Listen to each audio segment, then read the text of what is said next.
पैरी जो है तो पड़ा बोले नहीं तो है। हाँ है ना, क्या बात है। मेरा आपको आ गया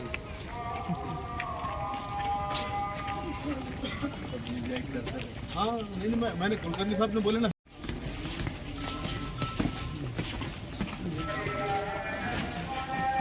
आज 6 दिसंबर है, इसलिए ज़्यादा होता नहीं बोलना। ये इंडिया का सबसे blackish day of the history, अगर ये मानने के इतिहास का सबसे काला दिन था जब टेररिज्म का सबसे बड़ा हमला हुआ था, डिमोलिशन ऑफ बाबरी मस्जिद। अब इसमें यह हो सकता है कि सुप्रीम कोर्ट का एक डिसीजन आ गया है, लेकिन इसी डिसीजन में डिमोलिशन ऑफ बाबरी मस्जिद को क्राइम लिखा गया है।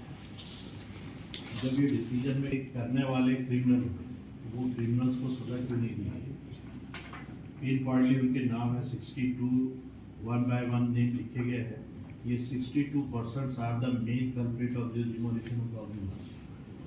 जब इनके नाम तय है तो फिर इनको गिरफ्तार करके इनको सजा क्यों नहीं दी? मस्जिद ने उस वक्त भी FIR की, राम दुबे नाम के एक इंस्पेक्टर ने वो FIR काटी थी।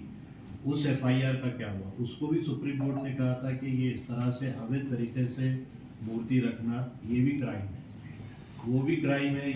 उसके खिलाफ में सुप्रीम कोर्ट ने क्या किया या गवर्नमेंट ने इसके ऊपर क्या एक्शन लिया, ये हम ध्यान रखते हैं। थर्ड वन, इसी डिसीजन के अंदर वर्शिप प्लेसेस एक्ट 1991 का उल्लेख किया गया है। 5 पन्ने उस पर लिखे गए हैं। 1500 तकरीबन 11,000 पेजेस की डिसीजन में 5 पन्ने इस एक्ट के ऊपर लिखे गए हैं। ये worship places act 1991 except Babri Masjid. अब इसमें ये बताया गया है कि उसके आर्टिकल 4 में ये बताया गया है कि 15 अगस्त 1947 को जो वर्शिप प्लेस जैसा रहेगा उसकी हैसियत वही मानी जाएगी। जब आप ये मानते हैं तो फिर बाबरी मस्जिद का केस चल रहा था, इसलिए उसको अलग रखा गया। लेकिन उसके बाद जैसी बाबरी मस्जिद डिसीजन हुआ, ज्ञानव्यापी मस्जिद, मथुरा की मस्जिद, और भोजशाला जो है, धाड़ की मस्जिद, संभल की मस्जिद, बदायूं की मस्जिद, अजमेर की दरगाह की जितनी लाइन आपने लगा दी है कि एक के बाद एक सब उसी एक्ट का रेफरेंस में आ रही है। जबकि उसके आर्टिकल 4(2) के अंदर ये बात लिखी हुई है कि इस एक्ट के तहत जहाँ भी पूरे इंडिया में कहीं भी अगर कोई केस चल रहा हो तो उसको विड्रॉ करना चाहिए। नीचे की अदालत ने उसको एंटरटेन नहीं करना चाहिए और उसको उठा के फेंक देना चाहिए। ये लॉ के अंदर लिखा हुआ है। तो ये वर्शिप प्लेसेस एक्ट 1991 ये काहे के लिए है?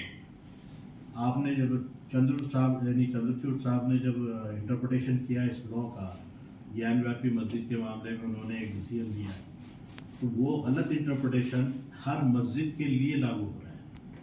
अब यहाँ की जामा मस्जिद को कल बोल देगा कोई इसके नीचे कोई है। अभी आपको पता है कि नई पार्लियामेंट बनी, उसमें 6 मस्जिदें हैं, खोदने देंगे वो लोग? 6 मस्जिदें पार्लियामेंट के नीचे गई तो क्या खोदने देंगे उसको? अभी सुप्रीम कोर्ट जहाँ पे खड़ा है उसके नीचे एक मंदिर होने का है, तो क्या उसको मालूम करने के लिए सुप्रीम कोर्ट खोद देंगे? बिस्मिल्लाहिर्रहमानिर्रहीम। मुस्लिम नुमाइंदा काउंसिल औरंगाबाद की तरफ से हम लोग डिविजनल कमिश्नर को मेमोरेंडम देने आए थे और उनके थ्रू प्रेसिडेंट ऑफ इंडिया को हमने मेमोरेंडम दिया।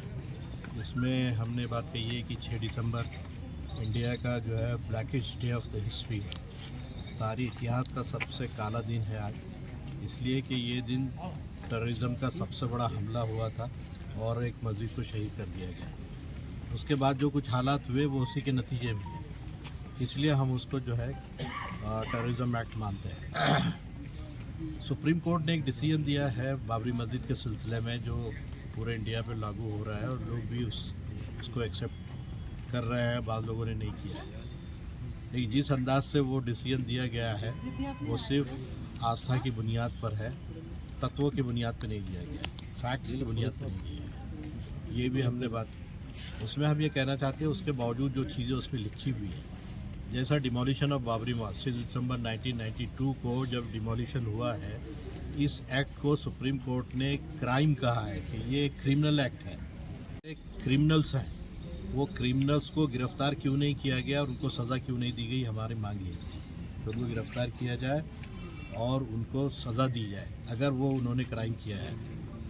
दूसरी बात हमने की है कि 1949 में दिसंबर की रात को जो बूथ रखे गए थे बाबरी मस्जिद में, उसको भी सुप्रीम कोर्ट ने कहा कि ये एक्ट इल्लीगल है। अगर ये इल्लीगल एक्ट है तो उसके करने वालों ने इल्लीगल एक्ट किया है, उनको भी सज़ा मिलनी चाहिए। FIR उसकी भी कटी थी और उसके जो है काटने वाला पुलिस का एक ऑफिसर था, राम दुबे उसका नाम है, वो FIR जो कटी थी वो FIR के ऊपर क्या एक्शन हुआ, उनको क्या सज़ा हुई, ये मालूम होना चाहिए। थर्ड वन, इसी डिसीजन के अंदर वर्शिप प्लेसेस एक्ट 1991 का उल्लेख किया गया है। ये एक्ट ये बताता है कि 15 अगस्त 1947 तक जो इबादत खाने, जो धार्मिक प्लेसेस जो पोजीशन के थे वो पोजीशन मानी जाएगी।